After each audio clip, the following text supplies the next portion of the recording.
So hello everyone, आज हम आ चुके हैं cell the unit of life के लेक्चर पे। आज हम नया चैप्टर स्टार्ट कर रहे हैं। हमारा जो मॉर्फोलॉजी इन फ्लावरिंग प्लांट्स का जो चैप्टर है वो कंप्लीट हो चुका है। सो आज हम ये स्टार्ट करेंगे। आज जो है वो हमारा फर्स्ट लेक्चर है, इसलिए ये एक इंट्रोडक्टरी लेक्चर होगा। इसमें हम पढ़ेंगे सेल कैसे डिस्कवर हुआ और सेल किस लिए हमारे लिए इम्पोर्टेंट है, और मतलब हिस्टोरिकल वर्क इस पे क्या क्या हुआ, मतलब कौन कौन साइंटिस्ट आए जिन्होंने इसकी डिस्कवरी में जो थी वो हेल्प की थी। ओके, सो चलो स्टार्ट करते हैं। फर्स्ट है, जो सेल होता है वो बेसिक यूनिट ऑफ लाइफ बोला जाता है, क्योंकि अगर किसी ऑर्गेनिज्म को जिंदा रहना है तो उसकी सबसे ज़्यादा बेसिक यूनिट है एक सेल होना चाहिए। क्योंकि देखो, हमने यूनिसेलुलर ऑर्गेनिज्म कई देखे हैं, बैक्टीरिया होते हैं, प्रोटोजोन्स होते हैं यूनिसेलुलर, तो वो सब जिंदा रह रहे हैं एक सेल के साथ भी। बट अगर किसी के पास सेल नहीं है तो वो जिंदा नहीं रह सकते। जैसे कि वायरस अगर मान लो बॉडी के बाहर रहते हैं, यानी कि आउटसाइड द बॉडी जो वायरस है वो डेड है एकदम ही। वो एक्टिव कब होते हैं? जब वो ह्यूमन बॉडी से इंटरेक्ट कर लेते हैं, ह्यूमन बॉडी के अंदर चले जाते हैं। वरना बाहर हमें वायरस से कोई खतरा नहीं है किसी भी तरह से। अगर ह्यूमन बॉडी उससे इंटरेक्ट कर लेती है जब हमें खतरा आता है, ठीक है।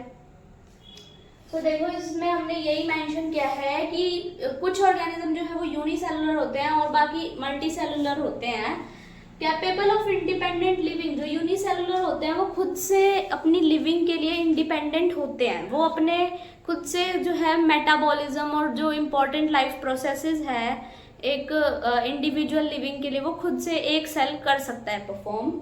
और एक सेल से कम हम कुछ भी लिविंग नहीं मान सकते। और हम वायरस को लिविंग क्यों नहीं मानते, सेल क्यों नहीं है उसके पास? क्योंकि वायरस बनता है सिर्फ दो चीज़ों से, जो कि है हमारा प्रोटीन कोड और डीएनए या फिर आरएनए, जो भी है।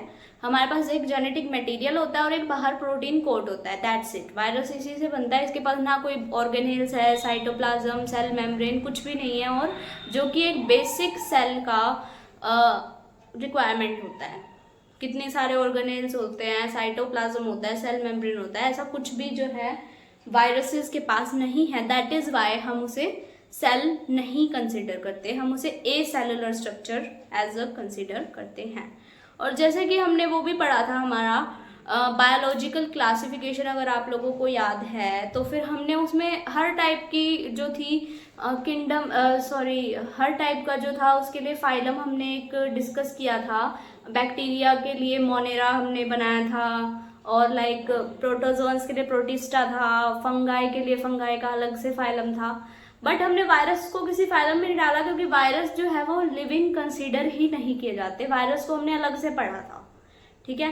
ये रीज़न है कि हमने वायरस अलग से पढ़ा, उसे कोई जगह नहीं मिली थी किसी भी लाइक जो हमारा प्लांट या फिर एनिमल किंगडम है, किसी में भी जगह नहीं मिली थी उसे। सो अब हम पढ़ते हैं हिस्टोरिकल वर्क के बारे में। जो सेल के ऊपर हिस्टोरिकल वर्क हुआ उसके बारे में अब हम डिस्कस करेंगे कि मतलब कौन कौन साइंटिस्ट आए जिन्होंने हमारी हेल्प की। वरना हमारे बीच में आज पता नहीं होता हमें कि भाई सेल भी ऐसी कोई चीज़ है। तो बेसिकली हुआ ये कि सबसे पहले हम कंसिडर करते हैं रॉबर्ट हुक को। फर्स्ट सेल इन्होंने ही डिस्कवर किया था। वो डेड सेल था एक भले ही, बट फर्स्ट सेल इन्होंने डिस्कवर किया 1665 के अंदर।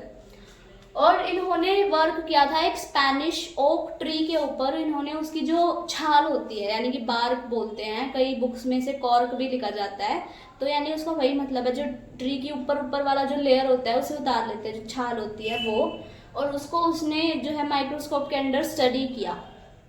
उसने जो था अपना जो एक टर्म इंट्रोड्यूस किया सेल्यूला, उसकी एक बुक के अंदर, जिस बुक का नाम था माइक्रोग्राफिया, ठीक है।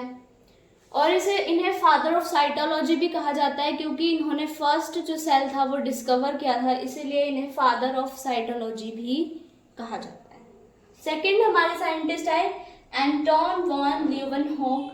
एंटोन वॉन ल्यूवेनहॉक ने पहला लिविंग सेल देखा था। फर्स्ट लिविंग सेल किसने देखा? एंटोन वॉन ल्यूवेनहॉक ने देखा था।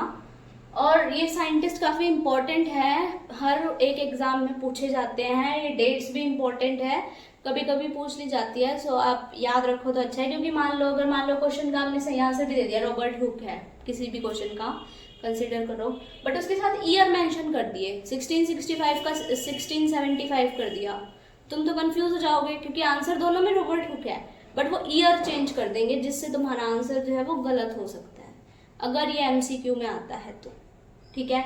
और अगर मान लो बड़े क्वेश्चन आते हैं, सेल के बारे में कोई भी क्वेश्चन आ जाता है, तो आप ये छोटी छोटी जब डिटेल्स देते हो ना साइंटिस्ट के बारे में, तो एग्जामिनर को लगता है कि भाई स्टूडेंट को ज़्यादा पता है इसके बारे में।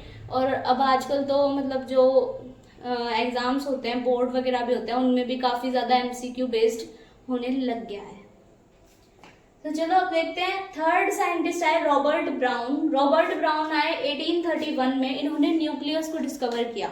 सेल होता है, सेल के अंदर एक जो डीएनए जिसके अंदर पैक्ड होता है, उस स्ट्रक्चर को कहते हैं न्यूक्लियस। यानी न्यूक्लियस के अंदर बेसिकली होता क्या है, जो प्रोकैरियोट्स ऑर्गेनिज्म होते हैं यानी कि बैक्टीरिया वगैरह, उनमें तो कोई न्यूक्लियस होता ही नहीं है। डीएनए ऐसे ही प्रेजेंट होता है, नेक्ड फॉर्म में होता है। अगर आप लोगों को थोड़ा बहुत याद है तो हम पहले पढ़ चुके हैं। बट जो यूकैरियोट ऑर्गेनिज्म होते हैं उनमें वेल डिफाइंड न्यूक्लियस होता है। वेल डिफाइंड का क्या मतलब है कि वो एक इस टाइप का एक हमें स्ट्रक्चर मिलता है, उसके अंदर पहले तो क्रोमोसोम होते हैं ना, हमारे क्रोमोसोम ऐसे ऐसे धागे जैसे स्ट्रक्चर होते हैं, फिर वो धागे जैसे स्ट्रक्चर की कॉइलिंग स्टार्ट होती है, वो पैक्ड होता है और फिर वो इस टाइप के स्ट्रक्चर में पैक हो जाता है। ये देखो,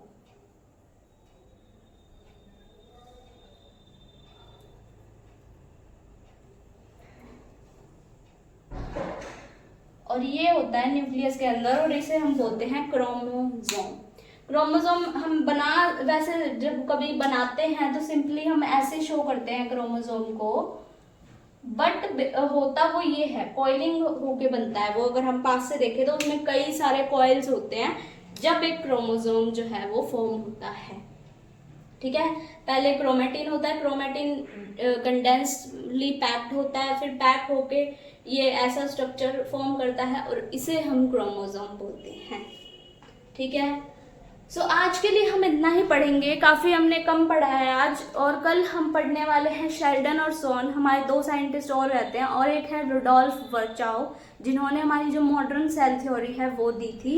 और फिर हम स्टार्ट कर देंगे अपने सेल के जो कंपोनेंट्स हैं उनके बारे में, यानी कि सारे कंपोनेंट्स, ऑर्गेनेल, साइटोप्लाज्म, प्रोकैरियोट्स का, यूकैरियोट्स का, सारा कुछ हम अच्छे से डिटेल में पढ़ेंगे। So thank you so much, आज के लिए इतना ही। अगर आपको मेरा वीडियो अच्छा लगा तो चैनल को लाइक करो, सब्सक्राइब करो और वीडियो को शेयर कर दो। थैंक यू सो मच, आज के लिए इतना ही।